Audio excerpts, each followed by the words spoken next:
Greetings and salutations once again, dear viewers. The game of the day is, again, Final Fantasy XIV. And today we're going to be delving into the difficult side of post-game. We're going back into the Binding Coil of Bahamut. And this time we're looking at turn 4. This is where the Binding Coil gets difficult.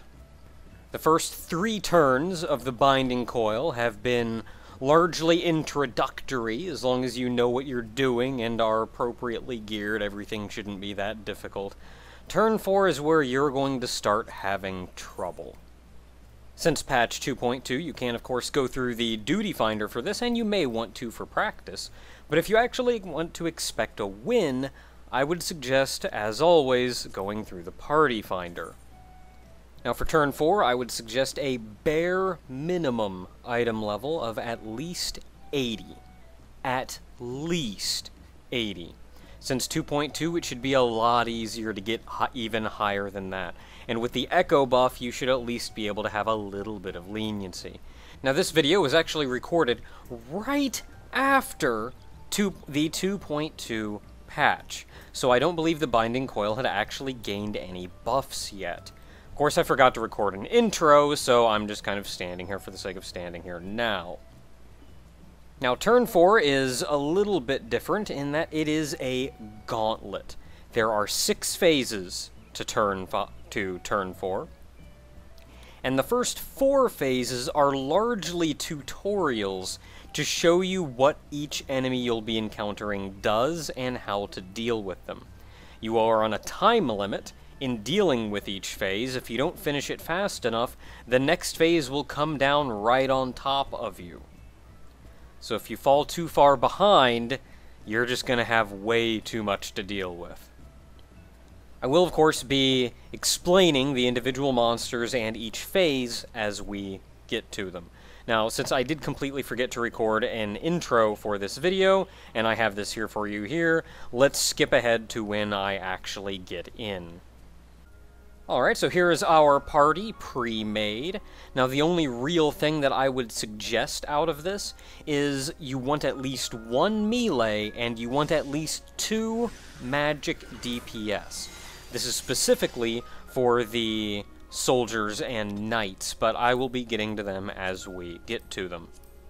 We're in the waiting room here. You can kind of stand in here as you wait for everything to trigger. Hitting the switch will actually start the encounter proper. We have a cutscene that you can skip, and you're greeted by 6 clockwork bugs. They'll just kind of stand there until the tank decides to actually aggro them. And this is phase 1, dealing with these 6 clockwork bugs. The clockwork bugs really don't do anything of a special note. It's not that hard to deal with them. It's really just a matter of killing them as fast as you can. Now what the tank will generally do is grab them and pull them all into the dead center of the arena, where everyone gets to wail on them, and this is where area attacks are especially useful. Monk has very little in the way of area attacks, and this fight is very TP intensive, so I wouldn't want to use them anyway. Instead, you'll notice what I'm doing is I'm constantly attacking the enemy that has the most HP. I'm using the little bar on the enemy list on the left to toggle between them. This makes sure that as many enemies are alive for as long as possible, which means the area DPS is doing the most optimal damage. Now, once these 6 are dead, or your timer runs out, phase 2 will begin. Now, phase 2, as we should be seeing here shortly, you'd see the tanks have gone in position for them, is 2 clockwork soldiers and 2 clockwork knights. They will always appear in the same location in the arena. The off tank is standing off to the left, directly in front of me now, and the main tank is off to the right. Now, the tricky part about this, and typically what will happen is the off tank will grab the left 2 soldier and knight, and the main tank will be on the right, grabbing the other soldier and knight. will generally start on the left, kill those two, and then move to the right and kill those two. Now the thing about dealing with these is that the knight is only immediately vulnerable to physical damage, which means a melee DPS or a bard is the only one that can hurt them outright. Now I do believe originally there was actually a reflect on the knights, so if a mage or a magic reflect, so if a mage decided to attack the knights, it would reflect back and hurt them instead, doing 0 damage to the knight.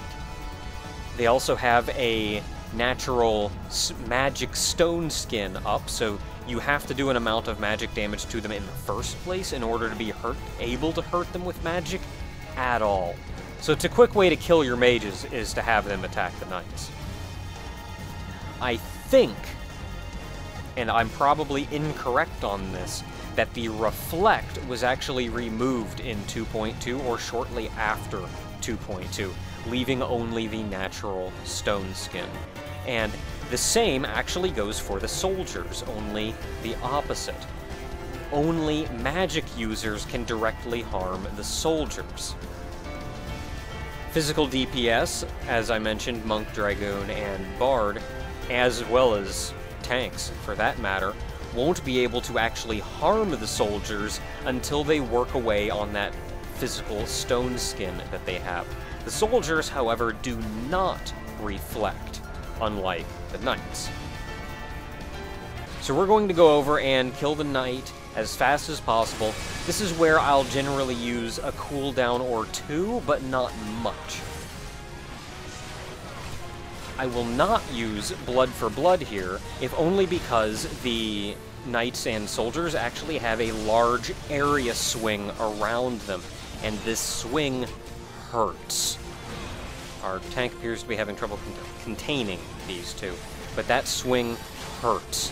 I can stand near 2 of them, and as long as one of them is killed quick, I'm fine. But 3 or more, and it's really suicide for me to be standing near them trying to kill them. But with that knight killed, I immediately shoulder tackle over to the other knight and work on that one. The mages killed that soldier, and now they're working on this soldier. As soon as this soldier and knight are killed, or you run out of time, ending Phase 2, you'll be introduced to Phase 3. In fact, there we are. You'll see there is a clockwork dread knight. And not just a dread knight, but a number of clockwork bugs. The same bugs that we fought back in Phase 1. Now this round is here to teach us not only what the clockwork dread knights do, but also how the clockwork bugs interact with the dread knights.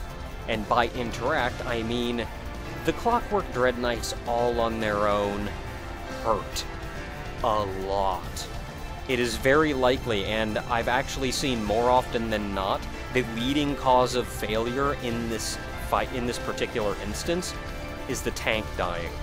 And the tank will generally die to a dreadnought. The dreadnoughts all on their own hurt a lot. However, if a clockwork bug gets near them, they will effectively eat the clockwork bug, giving them a damage boost as well as healing them. Obviously, you don't want that dread knight nearly dead and then you feed it a clockwork bug, or it will just heal itself right back up. These things take a long time to kill. Undoing that damage that you did to it is a quick way to lose the fight. However, despite that I've just warned you against feeding the clockwork bugs to the dreadnought, it would simply take too long to kill all of the clockwork bugs in this phase. So what we do is we intentionally feed all of the bugs to this clockwork dread knight. And we do it right at the start. Since it's at full health, it won't heal it any, so we're not undoing any work we've already done. The downside to this means that the tank is going to have to eat a lot of damage from this dreadnought. If you have any cooldowns, now is the time to pop them. You want this dreadnought dead as soon as physically possible. Thankfully, since once the clockwork bugs are gone, there's only the dreadnought left, and the tank will be standing him quite still, so you should have a feasible amount of luck wailing on him and getting optimal DPS, especially from a monk's point of view, where it helps considerably to have a stationary target that I can wail on. But this is where, again, if you have a cooldown, use it. Right there, I've used every cooldown that I have. In fact, I saved a few of them that I could have used in the previous round. I would use them against the first two enemies, but not the second. So they're saved for this dreadnought. And once that dreadnought is killed, we're introduced to Phase 4. Now this phase consists of 2 spinner rooks and a number of more clockwork bugs. The clockwork bugs don't actually interact with the spinner rooks in any particular way. They're mostly there to make this phase a little more difficult than simply putting you up against a couple spinner rooks. A spinner rook on its own isn't that troublesome. However, they do get very troublesome if left to their own devices. They can crank out a fair amount of damage, and in particular, they have an ability called Pox. Now, Pox is a single-target spell. It is not an area spell, which means it's not cast on a specific area and then you have to dodge out of the way. It is specifically a single target. They will target one person and cast it on them. However, as with all single-target spells, and it seems not terribly many people know this, but as with all single-target spells, if they lose sight of you, they cannot continue casting the spell. For the spinner rooks, all you have to do is if you notice that it's being cast on you, you run through the enemy so you're standing behind them. They've lost sight of you and the casting cancels, and that will help you avoid Pox. If you don't, Pox is a quick way to get yourself killed. I forget even exactly what it does. I want to say it's exceptionally high damage over time. I could be wrong, it's been a fair time since I've done this. But your goal here, first and foremost, is to kill the 2 spinner rooks.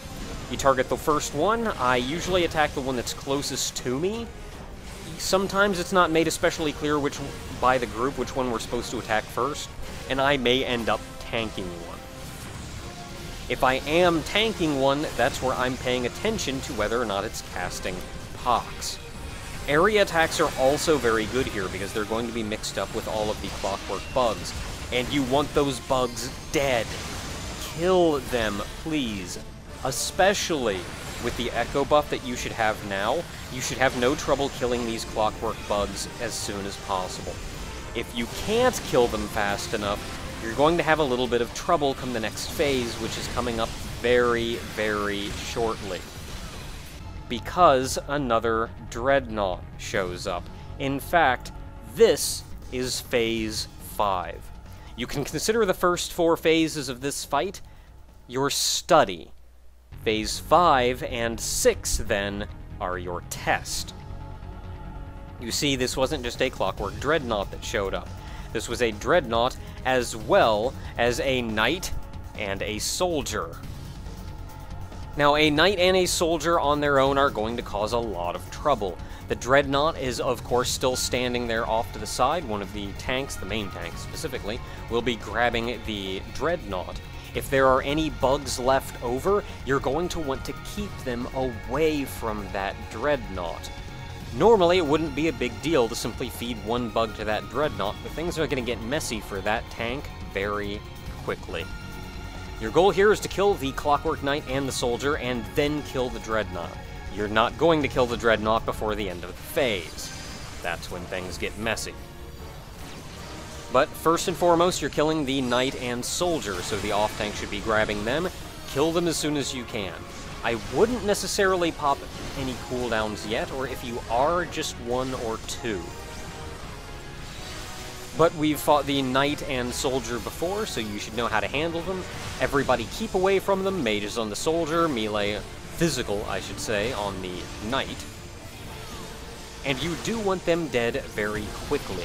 And I say that I'm ignoring the soldier because I know for a fact he still has his stone skin up, And by the time I whittle through that stone skin, the mages are going to kill it. So I just go straight over to the dreadnought and wail on it. This is where, once again, if you want to start popping cooldowns, go for it. Do as much damage to this dreadnought as you can. You're not going to kill it, though. And that's when things get messy. Welcome to Phase 6. You could consider the previous Phase 5 the midterm. Phase 6 is your final. In Phase 6, another Clockwork Dreadnought will fall down.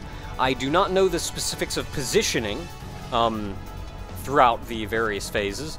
This is where the tanks have actually very carefully chosen where they're standing and where they're tanking things in preparation for a coming phase. You see, the main tank is actually holding this dreadnought over here on this side because it's right next to where the other Clockwork Dreadnought will appear.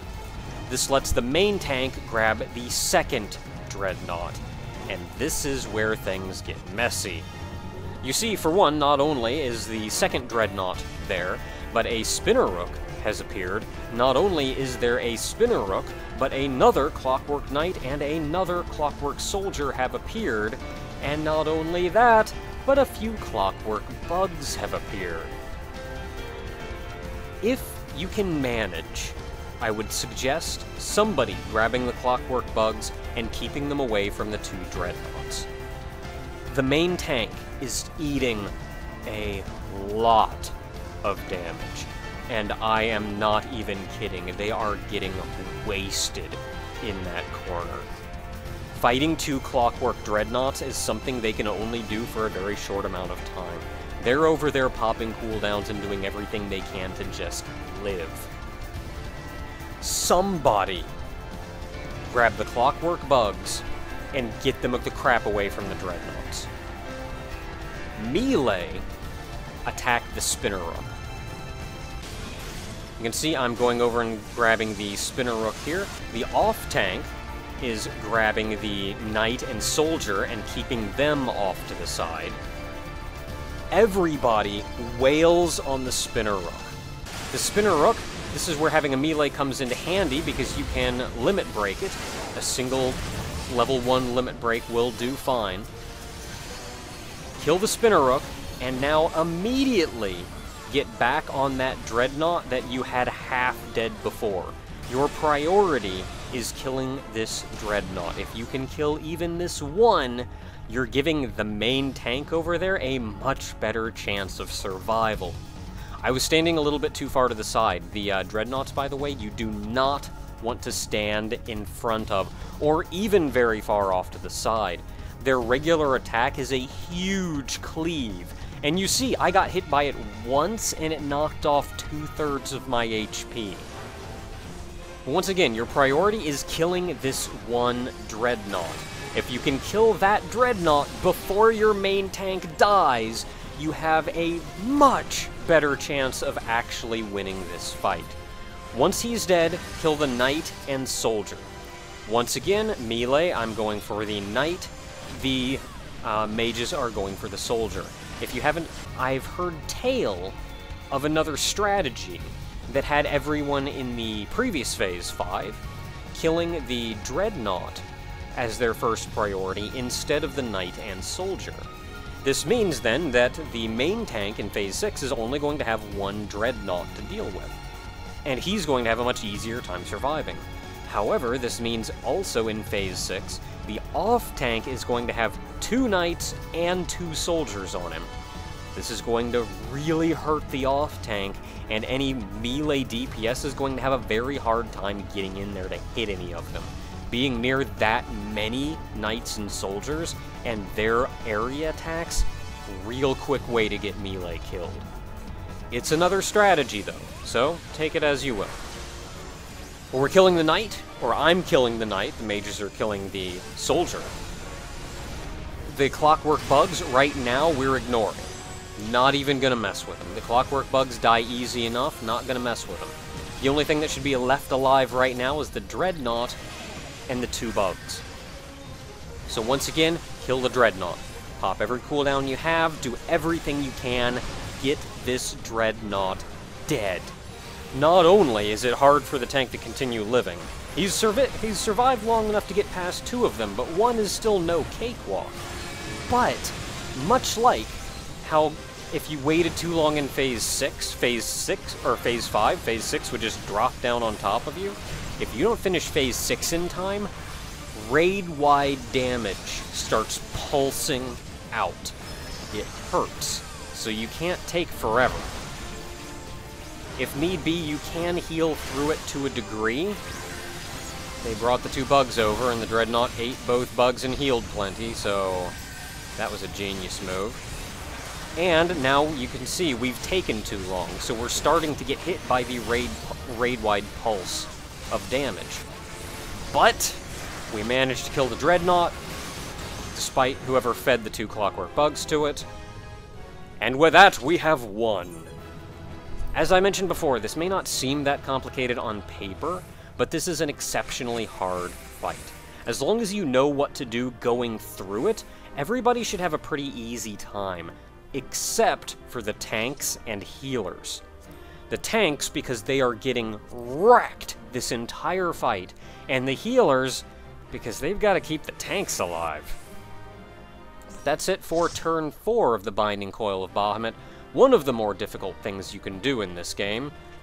Well, used to be, anyway. Until next time, everyone, there's still plenty more fun to be had.